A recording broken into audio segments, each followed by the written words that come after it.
Power distribution board के बारे में। तो पावर डिस्ट्रीब्यूशन बोर्ड देखने में कुछ इस प्रकार से आपको नज़र आता है। ये जो पावर डिस्ट्रीब्यूशन बोर्ड रहता है ना, इसका मेन काम क्या रहता है, जो पावर आ रहा है उसको आपको अलग अलग इक्विपमेंट्स के अंदर डिस्ट्रीब्यूट करना। देखो यहाँ पे लिखा हुआ है कंट्रोल, मतलब पावर को डिस्ट्रीब्यूट करना, कंट्रोल करना, ग्राउंड फॉल्ट को प्रोटेक्शन करना और मॉनिटरिंग करना है। मॉनिटरिंग यानी कि इसका वोल्टेज ये वो सब दिखाएगा, 3 फेज आ रहा है कि नहीं, उसको ट्रिपिंग वगैरह का जो अलग अलग मेन्स लाइंस को जो ट्रिपिंग यानी कि एमसीबी के जरिए कंट्रोल करना, ये सारी की सारी चीज़ें जो रहती है हमारे बिल्डिंग्स में, आमतौर पर होटल्स में जाएंगे या हॉस्पिटल्स में जाएंगे तो आपको इस टाइप का पावर डिस्ट्रीब्यूशन बोर्ड नज़र आएगा। ओके तो ये पावर डिस्ट्रीब्यूशन बोर्ड के अंदर भी कभी कभी एमसीबी भी हो सकता है, मतलब एमसीसी भी हो सकता है, यानी कि मोटर कंट्रोल बोर्ड भी इसी के अंदर भी हो सकता है, डिपेंड अपॉन आपके बिल्डिंग्स में कितने मोटर है। तो समझो पावर डिस्ट्रीब्यूशन बोर्ड के अंदर ही लगा दिया जाए, तो ऐसा भी कभी कभी होता है। तो इस टाइप का वो पैनल नज़र आता है कुछ तो भी। इसके अलावा इसका ही दूसरा नाम भी है एमपीडीबी या एमडीबी, यानी कि मेन पावर डिस्ट्रीब्यूशन बोर्ड या मेन डिस्ट्रीब्यूशन बोर्ड भी आप उसको बोल सकते हैं। ये एक ही नाम है, काम एक ही है, मतलब नाम खाली अलग अलग है, ठीक है। इसके बाद में आता है APFC, active automatic power factor correction control, ठीक है। ये बहुत ही बढ़िया पैनल है। बेसिकली ये पावर फैक्टर करेक्शन के लिए काम करता है। ये इंडस्ट्रीज में ज़्यादातर होता है। इसमें अगर पैनल के अंदर देखोगे ना तो नॉर्मल हमारे स्विचिंग वगैरह जो रहता है वो तो है, लेकिन उसके साथ में आपको ऐसे कैपेसिटर्स देखने मिलेंगे।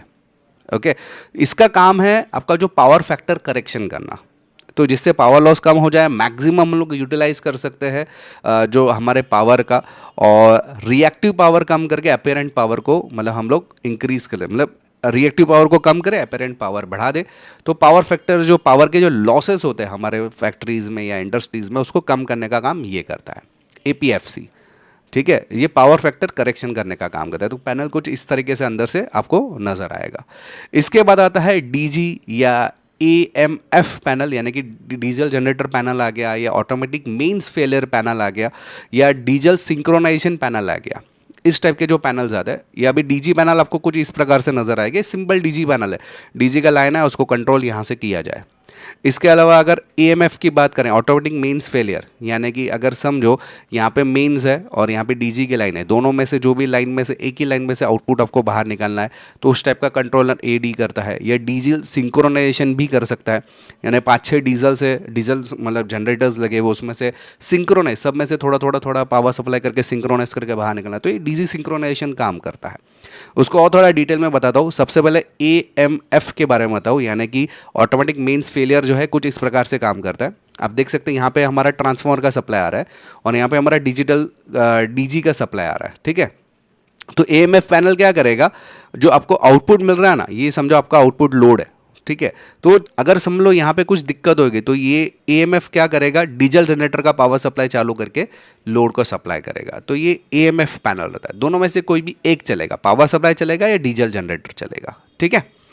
इसी प्रकार से डीजल सिंक्रोनाइजेशन का मतलब क्या होता है कि ये ऐसे भी आप बोल सकते हैं कि ट्रांसफार्मर से आने वाला सप्लाई और डीजल से आने वाला सप्लाई, दोनों में से समझो यहाँ पे कम आ गया तो डीजल जनरेटर चालू करके देगा, या समझो यहाँ पे नहीं आ रहा तो डीजल से आएगा, या डीजल नहीं चालू हो तो इधर से करेगा। तो वो सिंक्रोनाइज करने का काम करेगा। या आपके पास अगर 5-6 जनरेटर्स है, यहाँ पे आप देख सकते हैं बहुत सारे जनरेटर, एक मास्टर है, 2 स्लेव आपको जनरेटर्स नज़र आ रहे हैं। ये सबके साथ में सिंक्रोनाइज करके जो आउटपुट प्रोवाइड करने का जो काम करता है वो डीजी सिंक्रोनाइजेशन पैनल करता है। अगर ट्रांसफार्मर फेल हो गया, कुछ ग्रिड ट्रांसफार्मर या कुछ भी फेल हो गया, तो सब डीजल जनरेटर को मिला के आपको आउटपुट देने का काम ये डीजी करता है, ठीक है। डीजी सिंक्रोनाइजेशन इसको बोल सकते हैं। ये भी बहुत ही बढ़िया पैनल है, इंडस्ट्रीज में काफ़ी सारी जगह पे यूज़ होता है। ये भी आपको लो टेंशन लाइन के लिए ही यूज़ किया जाता है।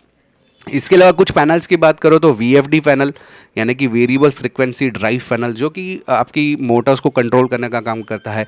PLC panel, programmable logic control panel, इसके ऊपर तो हमारा ऑलरेडी कोर्स है जिसमें हम लोग प्रोग्रामिंग करके बहुत सारी चीज़ों को ऑटोमेटेड कर सकते हैं इंडस्ट्री के अंदर। तो ये पीएलसी पैनल भी यूज़ करते हैं। आता है एलडीबी, यानी कि लाइट डिस्ट्रीब्यूशन बोर्ड। जनरली जहाँ पे कंस्ट्रक्शन चालू है वहाँ पे हम लोग लाइट को डिस्ट्रीब्यूट करना चाहते हैं अलग अलग जगह पे, या कुछ अभी समझो छोटी मोटी ऑफिस है, उसके अंदर अगर लाइन को डिस्ट्रीब्यूशन करना चाहते हैं तो आप एलडीबी लगाते हैं हम लोग, लाइटिंग डिस्ट्रीब्यूशन बोर्ड। तो अभी समझो मेरी ऑफिस में ही मेरे समझो 10-15 रूम्स है, तो हर एक जगह पे मतलब अलग अलग सप्लाई जाना चाहिए। तो वो मैंने क्या किया, हर जगह पे मैंने LDB लगा के रखा है, लाइट डिस्ट्रीब्यूशन बोर्ड लगा के रखा है। ठीक है, जो मेंस का सप्लाई है उसको डिस्ट्रीब्यूट करके फिर अलग अलग पहले तो रूम्स के तरफ ले जाए, फिर उधर से DP से हमारा रूम्स के अंदर आता है, उसको भी अलग कंट्रोल करने के लिए LDB लगाया हुआ है। तो इस तरीके से जो सप्लाईज आते हैं वो सब अलग अलग टाइप के पैनल्स रहते हैं। तो आई होप कि आपको जितने भी प्रकार के मैंने पैनल दिखाए